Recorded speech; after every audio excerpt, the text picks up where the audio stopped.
चले शुरू करें।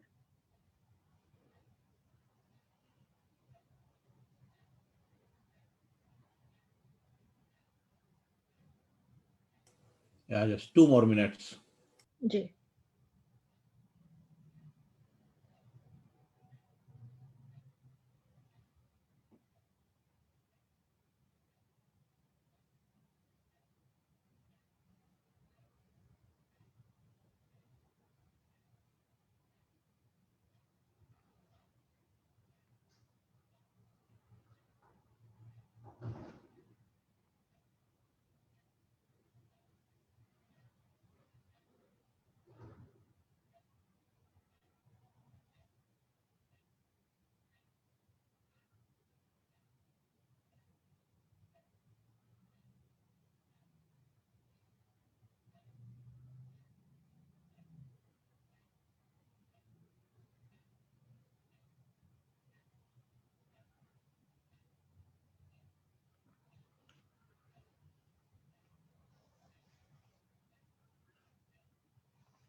कर लीजिए।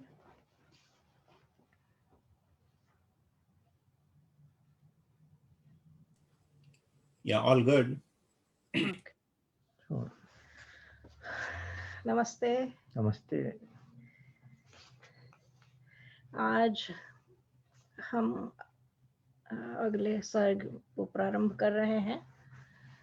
पिछली बार हमने देखा कि विश्वामित्र आए और जब राम को अपने साथ ले जाने का आग्रह दशरथ से किया तो राजा दशरथ विचलित हो गए और कई बहाने ही कहना चाहिए, कई बहाने बनाने लगे और आग्रह करने लगे, निवेदन गिड़गिड़ाने लगे विश्वामित्र के सामने। कभी रावण का नाम सुनकर कि उसके 2 राक्षस हैं तो उसका तो कोई सामना नहीं कर सकता, मैं ही नहीं कर सकता तो मेरा बेटा कैसे करेगा, उसकी सेना ऐसी है, मैं अपनी सेना दे देता हूँ, ऐसी बातें भी कही। तो यह सब सुनकर अब विश्वामित्र जी को क्रोध आ गया, क्योंकि अंत में दशरथ ने कहा कि मैं कदापि अपने इस छोटे से बाल पुत्र को नहीं दूंगा। तो ऐसा कहना महर्षि को अपनी अवमानना जैसा प्रतीत हुआ और वे थोड़े क्रोधित हो गए। तो आज कथा यहाँ से प्रारंभ होती है, विश्वामित्र का क्रोध और वशिष्ठ का दशरथ को समझाना। तच्छ्रुत्वा वचनं तस्य स्नेहपर्याकुलाक्षरम् समन्युः कौशिको वाक्यं प्रत्युवाच महीपतिम्।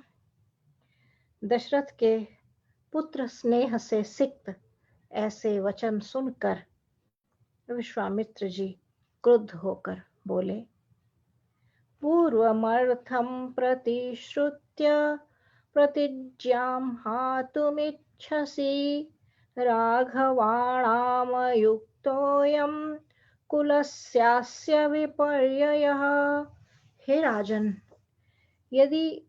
राजन, आप रघुवंश में उत्पन्न होकर भी, कार्य करने की प्रतिज्ञा कर भी उस प्रतिज्ञा को तोड़ना चाहते हैं। यह बात रघुवंशियों के लिए विपरीत है और कुल परंपरा के प्रतिकूल है। उनकी कुल की एक परंपरा है कि यदि वचन दिया किसी को और किसी कार्य को करने की प्रतिज्ञा कर ली है तो उस प्रतिज्ञा को पूरा किया ही जाता है।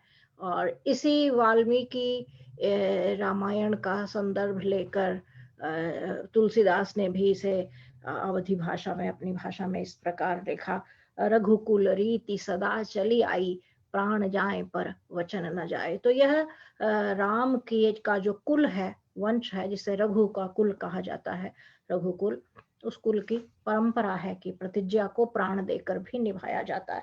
तो अब विश्वामित्र जी पहले दशरथ को क्रोध आने पर सबसे पहले यही कहते हैं कि क्या आप अपनी प्रतिज्ञा को तोड़ना चाहते हैं?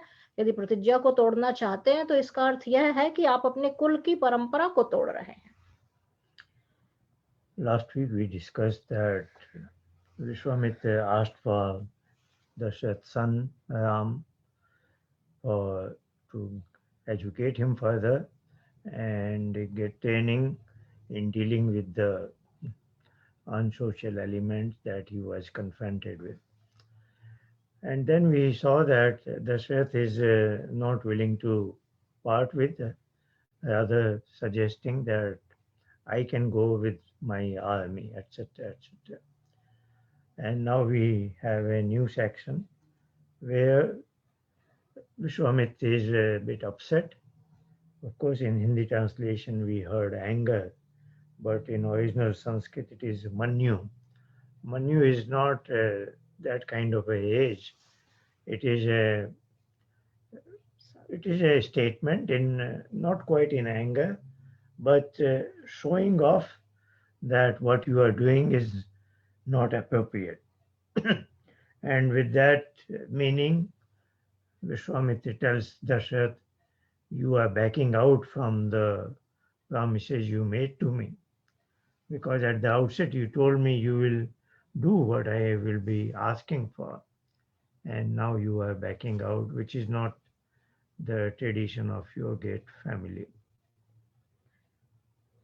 यदिदं ते क्षमं राजन् गमिष्यामि तथागतं मिथ्या प्रतिज्ञः काकुतस्थ सुखी भव सबान्धवः।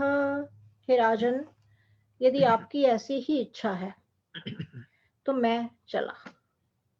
आप इसी प्रकार अपनी प्रतिज्ञाओं का पालन करते हुए बंधु बांधवों सहित प्रसन्न रहिए। यानी अब विश्वामित्र उनको जैसे कहते हैं हिंदी में कि उनको उनके हाल पर छोड़कर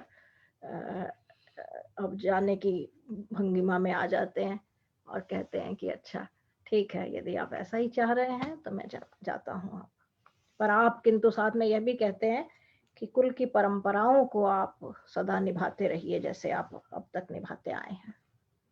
Now Vishwamitra takes leave, wants to take leave, but he is not cursing Dasharath.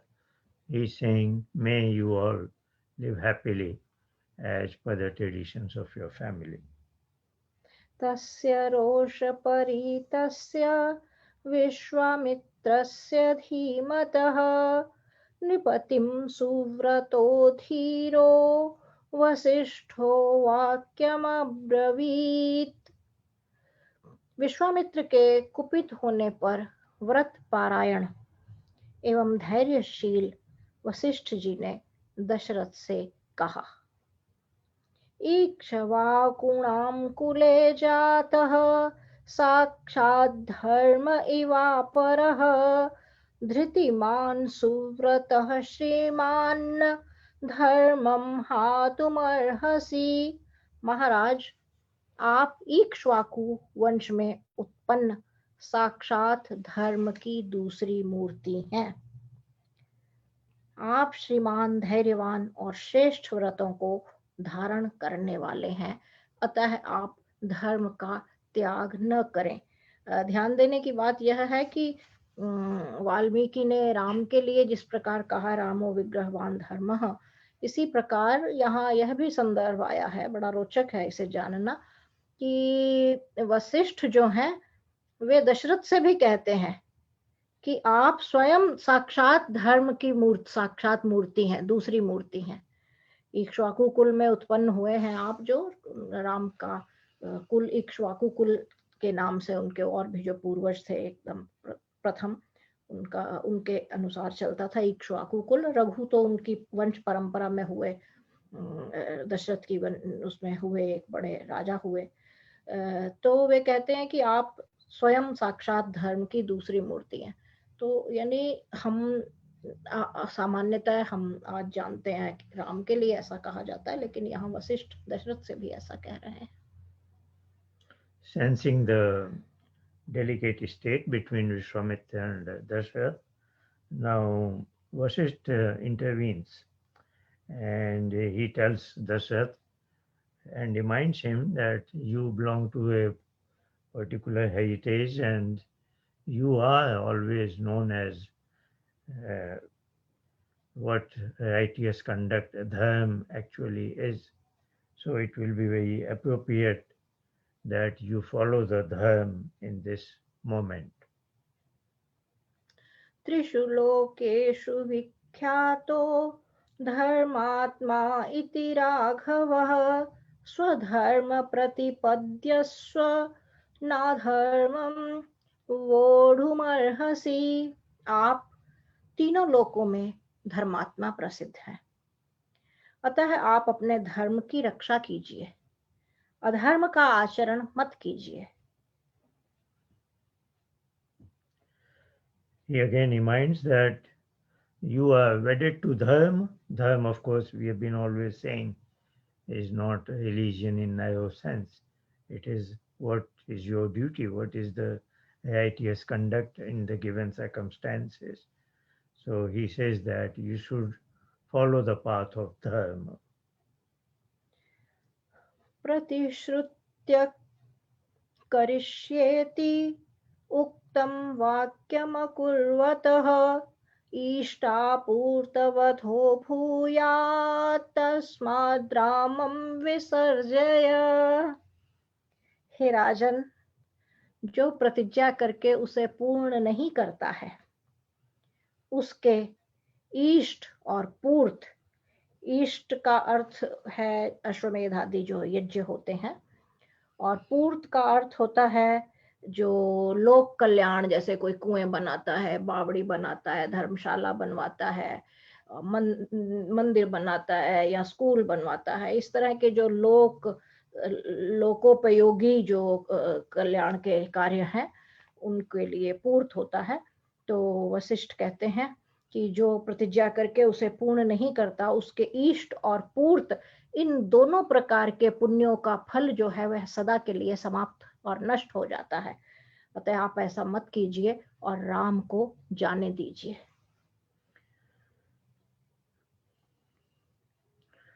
Now Vasishtha further continues that you should follow your words, the promises you have made, because if they are not followed, then he is using the two words, ishtapurite. This we hear in other contexts also. Isht is what you desire, and you do certain actions for certain fruits to come later on. And put is actions you do for the well-being of others. There is another meaning of ishtapurite. Like in Sandhya, we begin with Abhishtaye Pitaye. So Abhishtaye is what we desire, and Pitaye is what we may not be thinking that far, but somebody like our parents or that supreme consciousness thinks it is desirable for us. So Ishtapurite will be vanishing. So if you do not follow the promises you have made, then it is going to be harmful for you and your family. Therefore, you should let Ram go with Vishwamitra. कृतास्त्रम् अकृतास्त्रं वा नैनं शक्ष्यन्ति राक्षसः गुप्तं कृषिकपुत्रेण ज्वलेनामृतं यथा. श्री राम अस्त्र विद्या में कुशल हों या न हो, विश्वामित्र से रक्षित राम का राक्षस कुछ भी बिगाड़ नहीं सकते हैं. अरे, यदि अग्नि चक्र अमृत का रक्षक हो तो क्या कोई उसे पा सकता है. बड़ी अच्छी उपमा दी गई है. राम को अमृत कहा गया है और विश्वामित्र को अग्नि चक्र कहा गया है. यानी यदि अग्नि चक्र है और बीच में अमृत रखा हुआ है, चारों तरफ अग्नि का चक्र हो, तो उसे कोई नहीं, अमृत को कोई नहीं नष्ट कर सकता, बिगाड़ सकता या हानि पहुंचा सकता या पा नहीं सकता उसे कोई भी। तो इसी प्रकार वे कहते हैं कि विश्वामित्र तो स्वयं इतने तेजस्वी, बली और पराक्रमी हैं, और उनकी व्यवस्था स्वयं है इतनी अच्छी। और राम यदि युद्ध में पराक्रम न भी दिखा पाए, अभी छोटे हैं, चाहे वे कुशल नहीं हैं, वो सब बहुत, जिसे कहना चाहिए सेकेंडरी बातें हैं। मुख्य बात यह है कि विश्वामित्र स्वयं राम की रक्षा करेंगे। Vasishtha is explaining the scenario that yes, Ram may not have adequate skills at such a young age, but under the care of Vishwamitra, he will be able to deliver what Vishwamitra is expecting. In other words, he is suggesting to Dashrath that you should rely on Vishwamitra's capabilities, because Vishwamitra's intentions are twofold.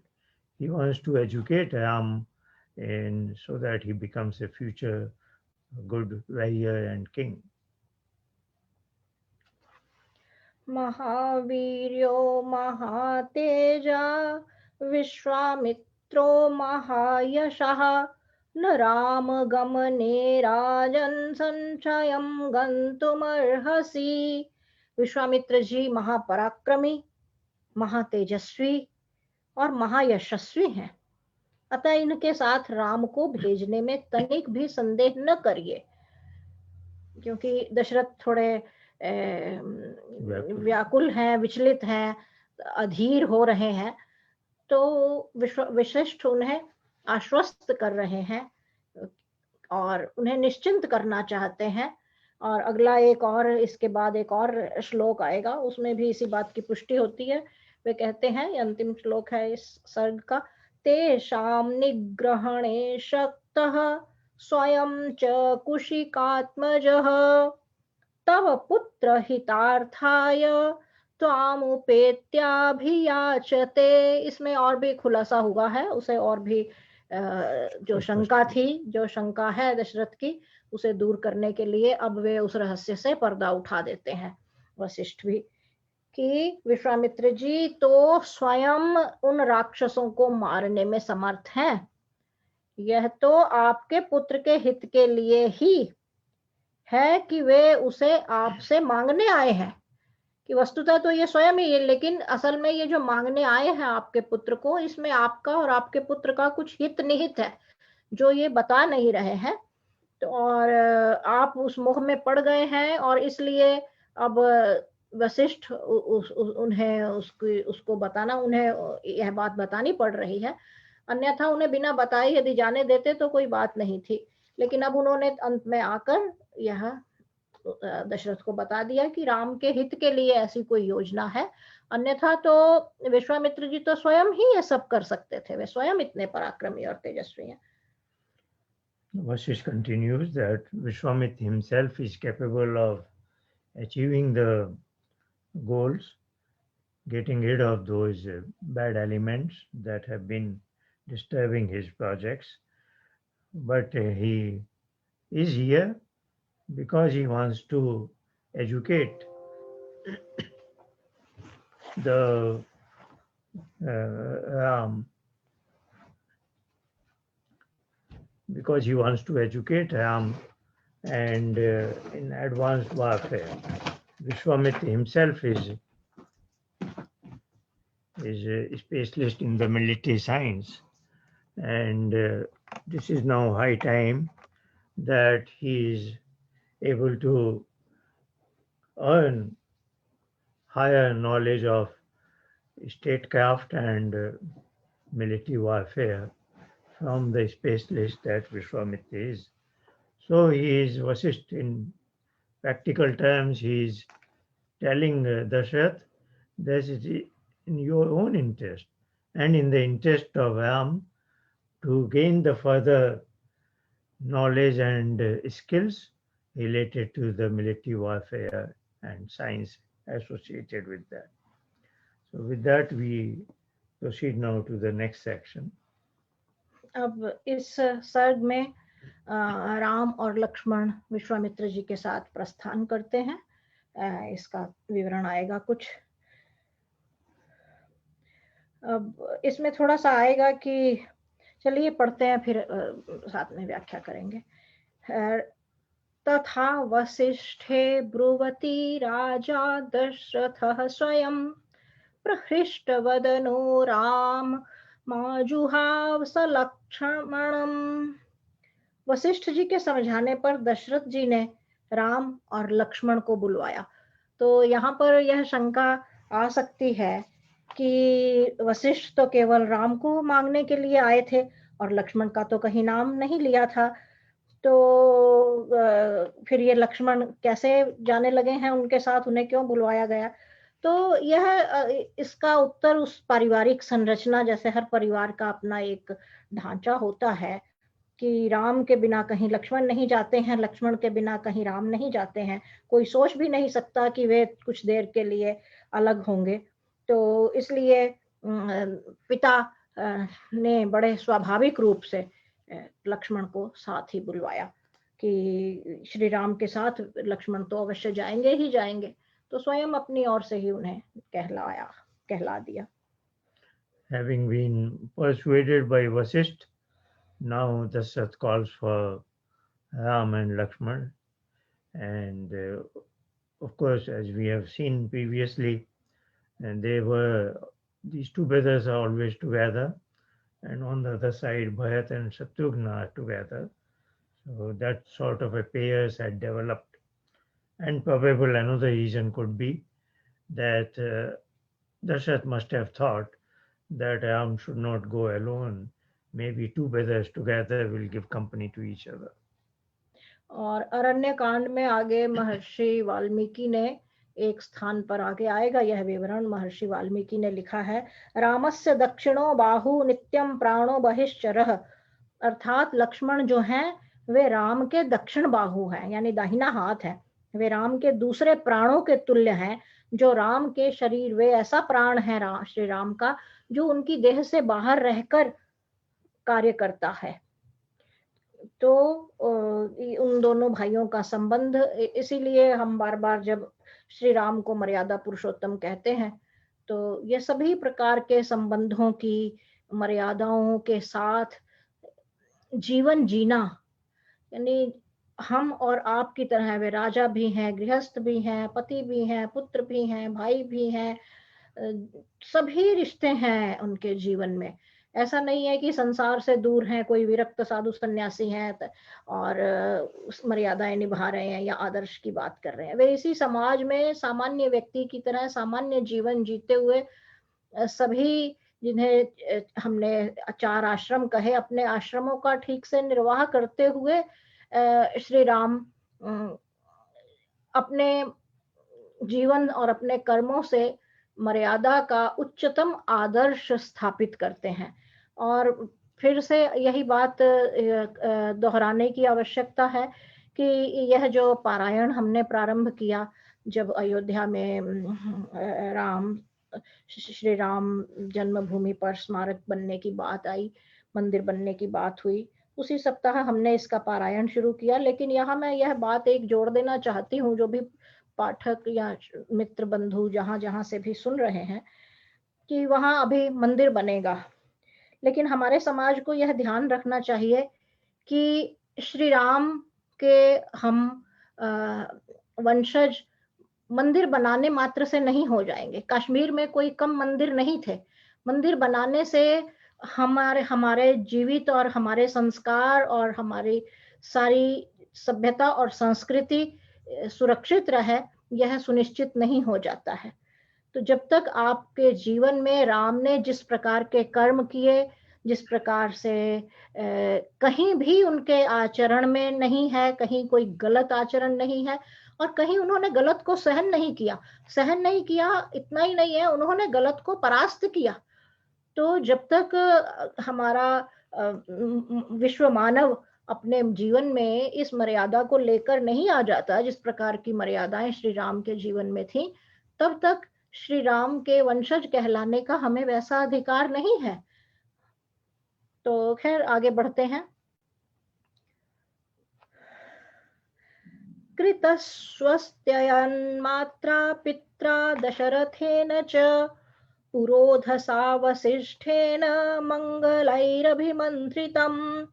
भेजते समय माता और पिता दशरथ ने गमन कालिक स्वस्ति वाचन किया तथा पुरोहित वशिष्ठ ने मंगल सूक्तों से श्री राम को अभिमंत्रित किया। तो यह हमारी परंपरा रही है कि कोई कार्य जब प्रारंभ होता है तो हम स्वस्ति वाचन करते हैं, शुभ की कामना। आज बोलचाल में भी हम कहते हैं अच्छा बेटा अच्छे से जाना, पुत्र घर से जा रहा हो, पुत्री घर से जा रही हो, भाई बंधु कोई जा रहा हो तो हम कहते हैं अपना ध्यान रखना, ठीक है, ईश्वर तुम्हारी रक्षा करे किसी। तो इसी प्रकार से स्वस्ति वाचन उन्होंने किया, यानी कल्याण की कामना की अपने पुत्रों को भेजते समय। Now the parents, the mother and father of the two sons, they are bidding goodbye to Ram and Lakshman by reciting the appropriate Ved mantras. सपुत्रं मूर्ध्यन् पाघ्राय राजा दशरथस्तदा ददौ कृषिकपुत्राय सुप्रीतेनांतरात्मना। महाराज दशरथ ने, हमारे यहाँ परंपरा रही है, चूमने की बात कहीं नहीं आती है, हमारे यहाँ सिर सूंघने का, आप यदि भारतीय वांग्मय को देखेंगे तो सिर सूंघना यह क्रिया बार बार आती है। आज ये थोड़ा लोगों को अजीब लग सकता है कि सिर सूंघना क्या होता है, लेकिन सिर सूंघ कर आशीर्वाद दिया जाता था। तो महाराज दशरथ ने पुत्रों का सिर सूंघ कर और प्रसन्न चित्त हो उन्हें विश्वामित्र को सौंप दिया। Now finally Dashrath, smashed the heads of the two sons. That was a tradition rather than kissing or hugging. And then he was happily asking them to go along with Vishwamitra. विश्वामित्रो ययावग्रे ततो रामो महायशः काकपक्षधरो धन्वी तम च सौमित्रिरन्वगात्। सबसे आगे विश्वामित्र जी थे, उनके पीछे यशस्वी श्री राम और उनके पीछे धनुष हाथ में लिए काक पक्षधारी लक्ष्मण जी चले जाते थे। Now as they take leave, they proceed. It has been described the way they walked. The Vishwamitra was followed by Ram, and he was followed by Lakshman, who was carrying the bow and arrows. अर्धयोजनं गत्वा सरव्या दक्षिणे तटे रामेति मधुरां वाणीं विश्वामित्रोऽभ्यभाषत। अयोध्या से 1.5 योजन अर्थात लगभग 7.5 मील दूर सरयू के दक्षिण तट पर पहुंच विश्वामित्र श्री राम से मधुरवाणी में बोले, गृहाण वत्स सलिलं मा भूतकालस्य पर्ययः मंत्रग्रामं गृहाण त्वं बलामति बलां तथा। हे वत्स, जल्दी से आचमन कर लो और मंत्र समूह बला और अति बला नामक विद्या को ग्रहण करो। Now they have gone as far as about 7.5 miles on the southern bank of the river Saryu, and here I think they want to take some rest, and Vishwamitra tells Ram that drink some water, and then I will teach you 2 particular assets, what is called Bala and Ati Bala. That we'll see in the next verse, what is it related to. न श्रमो न ज्वरो वा तेन रूपस्य विपर्ययः न च सुप्तं प्रमत्तं वा धर्मयिष्यन्ति नैरितः। इनके प्रभाव से न तो तुम्हें थकावट होगी, न कभी ज्वर आएगा, न रूप में विकार आएगा। सुप्त अवस्था में अथवा असावधान अवस्था में भी राक्षस आपको दबा न सकेंगे। Now he says that this which I want to teach you will not let the fatigue overcome you or not fall into fever, and also your facial complexion will not deteriorate, leading to even when you are in sleep, you will not be taken by surprise by enemies, and you will be fully energetic in all circumstances. न बाह्वो सदृशो वीर्ये पृथिव्यामस्ति कश्चन त्रिषु लोकेषु वा राम न भवेत् सदृशस्तव। हे राम, इस विद्या को ग्रहण करने पर संपूर्ण पृथ्वी पर कोई भी तुम्हारे बाहुबल की समानता नहीं कर पाएगा। पृथ्वी पर ही क्या, त्रिलोक में भी तुम्हारे समान कोई नहीं होगा। तो यह जैसे कोई विशेष प्रशिक्षण दिया जाता है, यह उस तरह के प्रशिक्षण की कुछ बात है। उन्हें कुछ ऐसी विद्या विश्वामित्र सिखाना चाह रहे हैं जिससे श्री राम का पराक्रम और बल इतना बढ़ जाएगा कि कोई उन्हें परास्त नहीं कर सकेगा फिर। So Vishwamitra assures Ram that this knowledge that I want to impart to you will make you strength so much that it will not be comparable to anybody else in the world. न सौभाग्येन दाक्षिण्येन ज्ञाने बुद्धिनिश्चये नोत्तरे प्रतिवक्तव्ये समो लोके तवानघ। इस विद्या को प्राप्त कर लेने पर हे निष्पाप, सौभाग्य, चतुरता, ज्ञान, बुद्धि से कार्य के निश्चय करने और प्रत्युत्तर देने में इस संसार में कोई भी तुम्हारी तुलना नहीं कर सकता। श्री राम को संवारने में उनके समकालीन ऋषियों का देखिए, महर्षि वाल्मीकि उनकी कथा लिख रहे हैं, वशिष्ठ उनके जीवन का ऐसा निर्णय लेते हैं, विश्वामित्र उन्हें इस तरह से अपनी पहल पर आते हैं श्री राम को। यानी इस प्रकार से था जैसे कि पूरे जो यानी इस सामाजिक संरचना को समझना हमारे लिए बहुत आवश्यक है कि राजा का जो पुत्र है, उस पुत्र को आगे इस राजकाज को, इस साम्राज्य को संभालना है तो उसे कितना निपुण, कितना सक्षम, कितना साउंड जिसे कहते हैं इंग्लिश में, और कितना विद्यावान, विद्वान, चतुर, हर प्रकार से, यानी बुद्धि के, शरीर का और सभी प्रकार की योग्यताओं को, बल को अर्जित करना है, वैभव को अर्जित करना है। तो उसके निर्माण के लिए स्वयं अपनी पहल पर, जो पूरा एकेडमिक समाज है उस समय का, वे स्वयं अपनी पहल पर आते हैं और उसके निर्माण में लगे हुए हैं सब। आज हम अपने संतानों को, हम राजा या दूसरी की तो बात छोड़ दें, आज हम अपनी संतानों के निर्माण के लिए ही इस प्रकार से नहीं पहल करते हैं। बच्चे साथ साथ पढ़ जाते हैं, स्कूल में हम भेज देते हैं और अपने कर्तव्यों की इतिश्री समझ लेते हैं। हम अगली पीढ़ी के निर्माण के लिए जिस दिन इस प्रकार के प्रयत्न करने प्रारंभ करेंगे, हम में से श्री राम जैसा कोई नहीं तो कम से कम श्री राम के 1000वें हिस्से जैसा ही कोई बन जाए, तब भी समाज का और देश का और सभ्यता, संस्कृति, मानव सभ्यता का कल्याण हो सकता है। तो ये सब चीजें सीखने की हैं। इसका पाठ करें, इसे कथा की तरह पढ़ लेना पर्याप्त नहीं है। इनसे यदि हम कोई संदेश ग्रहण ना करें और अपने आचरण में न लाएं तो इन कथाओं का पारायण कोई विशेष फिर महत्व नहीं रखता। तो आगे बढ़ते हैं जी आचार्य जी। What Vishwamitra is assuring further that you will be blessed with all the qualities that are required for you to conduct yourself in a proactive manner, and not only that, you can also reciprocate to others' action by your intellectual and knowledge faculties.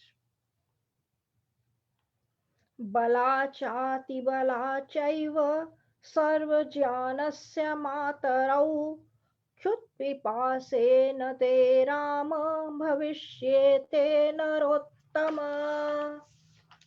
पुरुषोत्तम राम सब विद्याओं की माता, बला और अति बला नामक विद्याओं के प्रभाव से भूख और प्यास भी तुम्हें व्याकुल न करेगी। ये सब विद्याएं खो गई हैं हमारी संस्कृति को पर बहुत आक्रमण हुए, सभ्यता पर, संस्कृति पर, देश पर, और हम कई चीजें इसी प्रकार नष्ट होती चली गई, और कुछ चीजें इसलिए भी नष्ट होती चली गई हमने उनका महत्व नहीं समझा और उन्हें सहेज कर समेट कर रखने के लिए कुछ पहल नहीं की। तो ये आज अब जिस विद्या के लिए, मतलब मैं इसे इन श्लोकों को पढ़ते हुए हैरान हो रही हूँ कि ऐसी कौन सी वह विद्या होगी कि जिसके प्रभाववश भूख नहीं लगेगी, प्यास नहीं लगेगी, बल इतना आ जाएगा, सोते समय भी कोई आक्रमण नहीं कर सकता, संसार में कोई आपकी तुलना नहीं कर सकेगा। तो आप देखिए कि ऐसा यह विद्या भी हमारे पास कहीं इसका रत्ती भर भी कहीं इसका विवरण नहीं है हमारे पास उपलब्ध कि यह क्या विद्या थी, यह कैसे प्राप्त की जाती थी, कैसे दी जाती थी। He further says that this science known as Bala and Ati Bala will make you function even without hunger and thirst. बलामति बलाम चैव पठतस्तात राघव विद्याद्वयमधीयाने यशश्चाध भवेत् भुवि। हे राघव, इन दोनों विद्याओं के पढ़ लेने से तुम्हारा यश संपूर्ण संसार में व्याप्त हो जाएगा।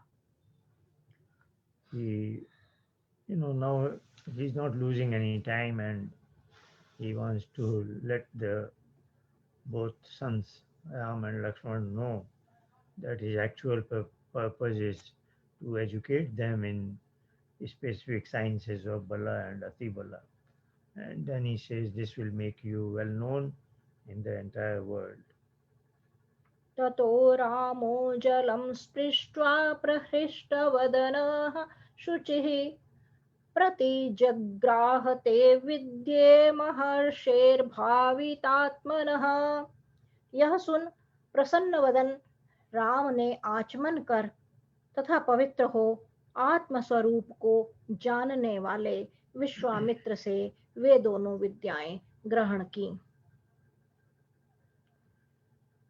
Having heard this, now Ram is receptive and wants to learn about these two sciences.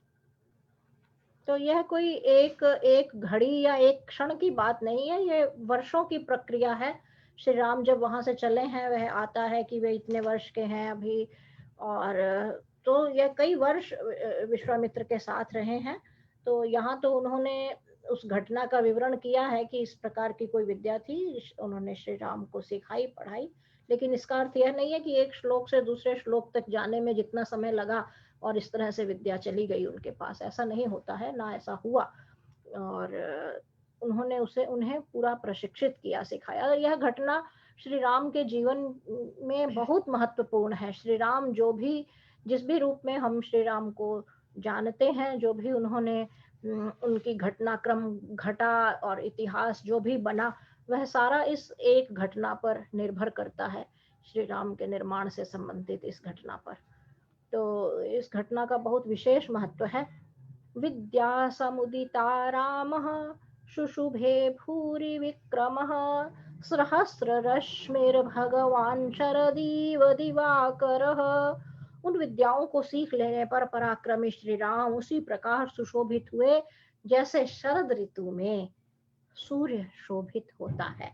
सब प्रतीक्षा करते हैं सूर्य निकले और दूसरों को, हम मनुष्यों को और वनस्पतियों को, प्राणियों को ऊर्जा मिले, प्रकाश आए, शीत कम हो और गति आए।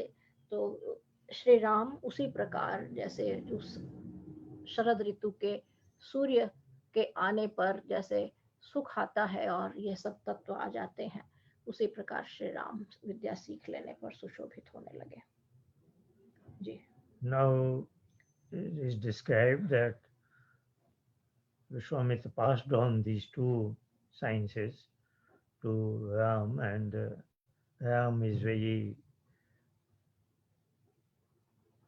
benefiting from these two sciences, it should be realized that this is a process, long-term process, but the description is that now Vishwamitra is letting Ram and Lakshman know his real purpose, why he is taking them along with him.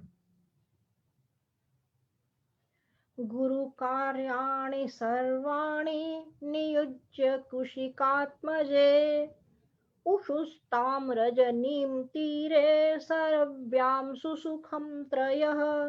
इसके अनंतर दोनों भाइयों ने गुरु के समान विश्वामित्र की चरण सेवा आदि कर सरयू के तट पर विश्वामित्र जी के साथ आनंद पूर्वक समय बिताया। Now, finally, they spend the night on the bank of the river Saryu.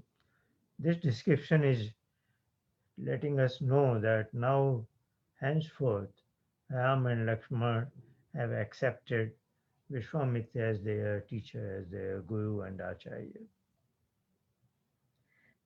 तो इस घटना के साथ अब यह सर्ग पूरा हुआ। हम अगले सर्ग में जा रहे हैं।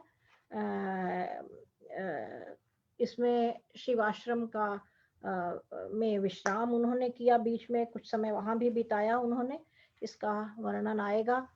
तो आगे बढ़ते हैं। प्रभातायं तु शर्वर्यां विश्वामित्रो महामुनिः अभ्यभाषत काकुत्स्थौ शयानौ पर्णसंस्तरे। रात्रि व्यतीत होने पर विश्वामित्र जी सूखे पत्तों के बिछौनों पर सोए हुए राम लक्ष्मण से बोले। कौसल्या सुप्रजा राम पूर्वा संध्या प्रवर्तते उत्तिष्ठ नर शार्दूल कर्तव्यम दैवमाह्निकम्। हे कौशल्यानंदन, हमारे यहाँ भारतीय संस्कृति में परंपरा रही है कि पिता के नाम से, माता के नाम से, जैसे कृष्ण को बार बार पार्थ कहा जाता है क्योंकि पृथा के पुत्र हैं, और इसी प्रकार कौशल्यानंदन श्री राम को कहा जा रहा है क्योंकि वे कौशल्या के पुत्र हैं। तो माता पिता से, उनके गुणों से, उनके इस प्रकार के संबोधन दिए जाते थे। तो वे श्री राम को नाम नहीं लेकर विश्वामित्र उन्हें कौशल्यानंदन कहकर बुलाते हैं कि हे कौशल्यानंदन नंदन नर शार्दूल राम। नर शार्दूल हमने कहा था, नर जैसे कि सिंह समान मनुष्य, सिंह जैसी शक्ति वाला मनुष्य। राम, प्रातः काल होने को है, उठो और प्रातः कृत्य शौच, स्नान, संध्या आदि कर डालो। तो यहाँ वे उनको दैनिक कार्यों के लिए उठाने का उपक्रम कर रहे हैं विश्वामित्र उन्हें, और उन्हें याद दिलाते हैं कि जल्दी से उठिए और संध्या, प्रातः काल होने को है, तो यानी यह अभी भोर हुई नहीं है, होने वाली है, उससे पहले उन्होंने उन्हें उठा दिया। Now Vishwamitra wakes up and the two sons are asleep. It has been described they were sleeping on the leaves of the dried leaves. And then he says that it is time, it is slightly before sunrise, as has been the tradition. One should wake up before the sunrise. And then he says you get going with your morning activities, taking bath, etc.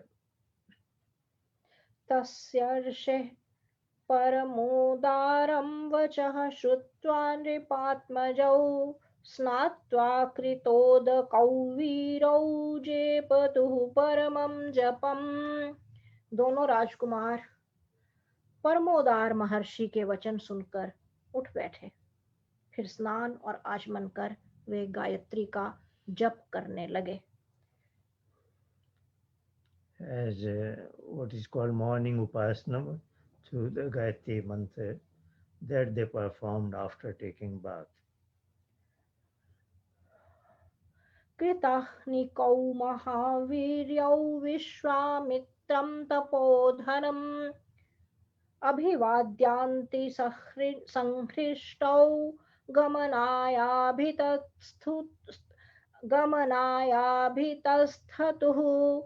अपने दैनिक कृत्यों से निवृत्त हो दोनों राजकुमारों ने विश्वामित्र जी को प्रणाम किया और आगे चलने के लिए तत्पर हुए।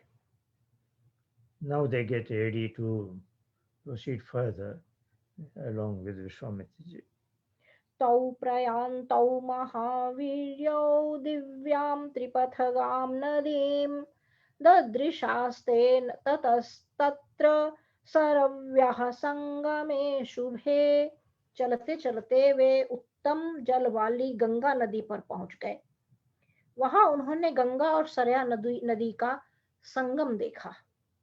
वे आगे बढ़ चुके हैं। अभी भी आप देखिए तो इससे यह पता लगता है, सरयू का तो हम जानते ही हैं, इन दोनों नदियों के नाम उस समय भी यही थे और ये नाम दोनों नदियों के अभी तक उसी प्रकार चलते चले आ रहे हैं, गंगा और सरयू नदी। Now they walk further south and come to the spot of confluence between the two rivers, Ganga and Saryu. तत्राश्रमपदं पृश्य ऋषीणां भावितात्मनां बहुवर्षसहस्राणि तप्यतां परमं तपः। उस संगम स्थल पर अनेक वर्षों से घोर तप में लगे हुए पवित्रात्मा ऋषियों का एक आश्रम था। There was a hermitage at an ashram at that spot where the confluence of two rivers, and this has been there for many years, thousands of years. तं दृष्ट्वा परमप्रीतौ राघवौ पुण्यमाश्रमम् ऊचतुस्तं महात्मानं विश्वामित्रमिदं वचः। उस पवित्र आश्रम को देख राम और लक्ष्मण प्रसन्न हुए और महात्मा विश्वामित्र जी से बोले, कस्यायमाश्रमः पुण्यः को नु अस्मिन् वसते पुमान् भगवन् श्रोतुमिच्छावः परम कौतूहलं हि नौ। हे भगवान, यह पवित्र आश्रम किसका है? इस समय यहाँ कौन रहता है? हम दोनों इस आश्रम का वृत्तांत सुनने के लिए उत्सुक हैं। कुछ विशेष उन्हें दिखाई दिया कि वे उसके विषय में जानने को उत्सुक हुए और विश्वामित्र से प्रश्न करने लगे।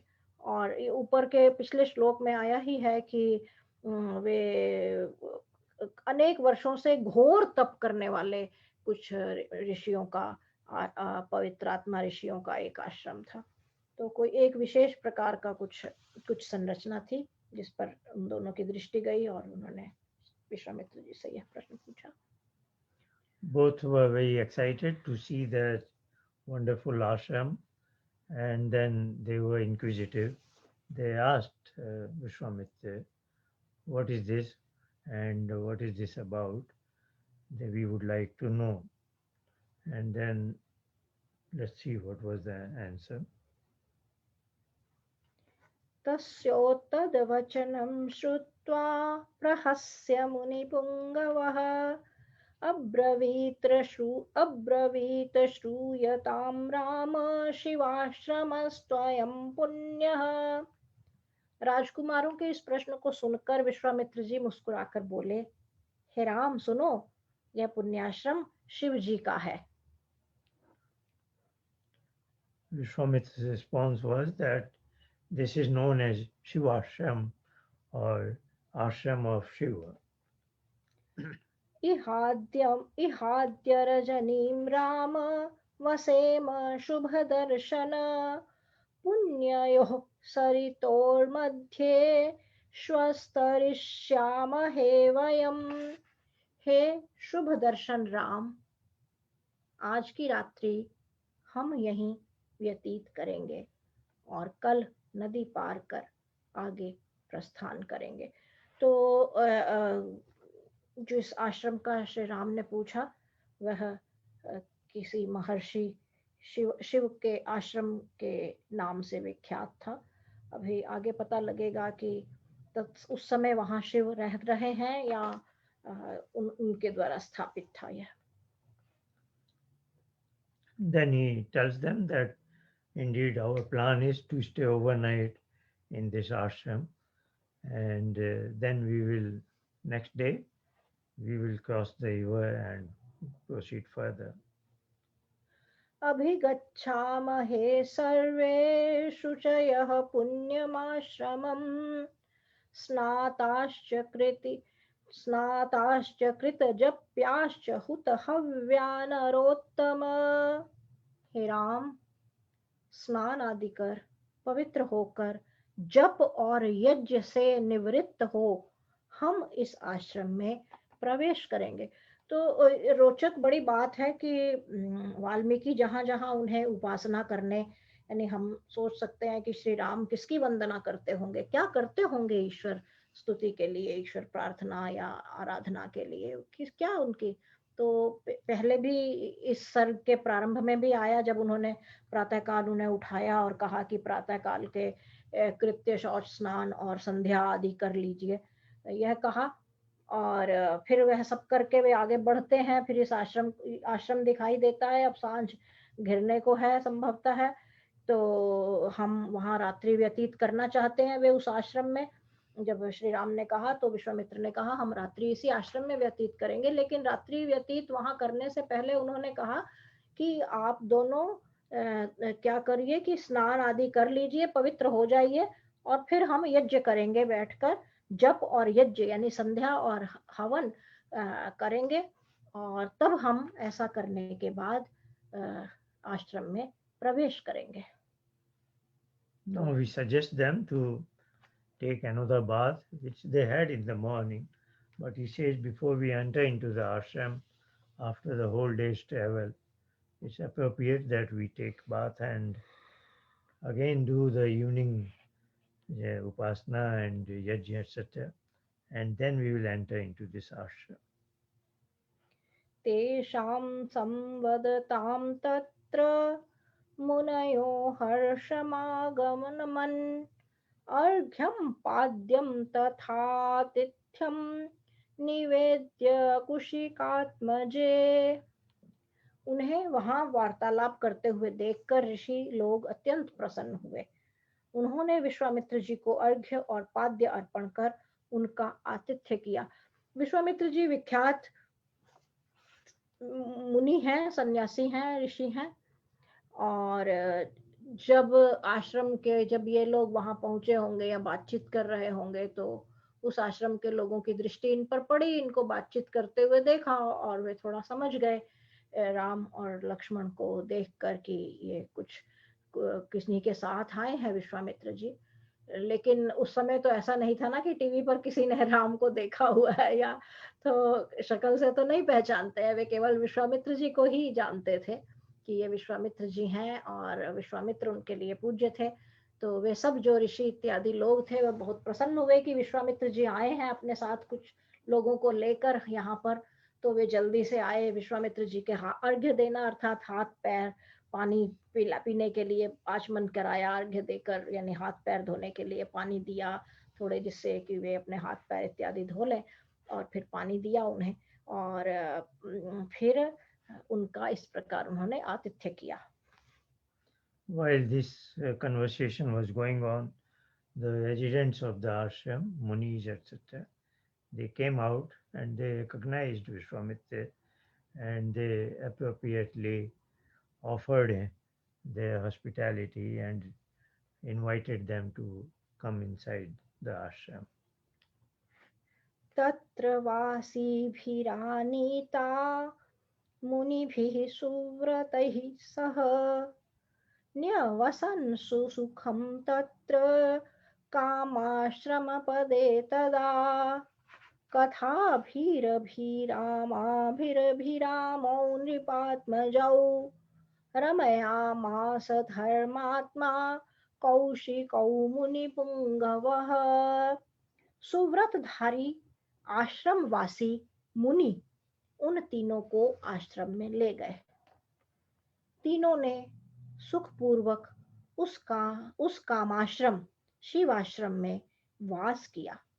महर्षि विश्वामित्र ने अनेक मनोरंजक कथाएं सुनाकर राम लक्ष्मण का मनोरंजन किया। उस आश्रम से जुड़ी हुई अनेक घटनाएं कथाएं विश्वामित्र ने श्री राम और लक्ष्मण को सुनाई और वहां पर उन्होंने बहुत सुखपूर्वक जिसे कहते हैं आराम से समय बिताया, वहां रहे, वहां वास किया, ऐसा विवरण आता है शिवाश्रम में वास करने का। जी। The three of them enjoyed the hospitality of that ashram, and in the evening, Vishwamitra narrated a number of stories to Ram and Lakshman for their knowledge and entertainment. So that way, this is now their journey from Ayodhya to southward up to the confluence of Ganga and Saryu. And next week we will again study further what happens when this journey continues up to the point where Vishwamitra himself, his own ashram is located. So that was the destination. So we will see further journey in the next week study. तो आज का हम यहीं पर कथा को विराम देते हैं। आगे की कथा धीरे धीरे और मनोरंजक और प्रभावशाली होती जाएगी, क्योंकि अब हम श्री राम के बल से धीरे धीरे परिचित होने की ओर बढ़ रहे हैं। अगले सर्ग में ताड़का वध की प्रेरणा का विवरण आएगा, क्योंकि क्या है कि जब वे ये इस यहाँ से चलेंगे और नदी के तट पर जाएंगे और फिर वहां से नौका में बैठकर नदी के पार पहुंचेंगे, तब वहां पर नाव से उतरने के बाद जो वहां का वातावरण है, तब विश्वामित्र श्री राम को इसकी सूचना देते हैं कि इस वन में, इस स्थान पर एक ताड़का नाम की ताटका शब्द आता है। ताटका नाम की राक्षसी है जो ऋषि मुनि सन्यासी इत्यादि यहाँ आश्रमों में रहते हैं, उनके कार्यों में, उनकी योजनाओं में और उनके जीवन में विघ्न डालती है, समस्याएं करती है, इत्यादि इत्यादि इत्यादि। फिर श्री राम को वे चाहते हैं कि उस ताटका का वे वध करें, ताकि ऋषि मुनि और सन्यासी निश्चिंत होकर अपना जीवन बिता सके, कार्य कर सके, उपासना कर सके। और राम के मन में शंका आती है कि नहीं, ताड़का तो स्त्री है, मैं स्त्री का वध कैसे करूंगा। तब वे उन्हें और प्रेरणा देते हैं और फिर आगे अगले सर्ग में ताड़का का वध का विवरण आएगा। ये हम अगले शनिवार को आपसे मिलेंगे और आगे की कथा आपसे बांटेंगे। आप सबके लिए शुभ मंगल की कामना करते हैं। आपका सप्ताह, अगला सप्ताह और यह सप्ताहांत अच्छा बीते। आपके परिवार पर ईश्वर की कृपा बनी रहे। धन्यवाद और शुभकामनाओं सहित नमस्ते। ओम नमस्ते।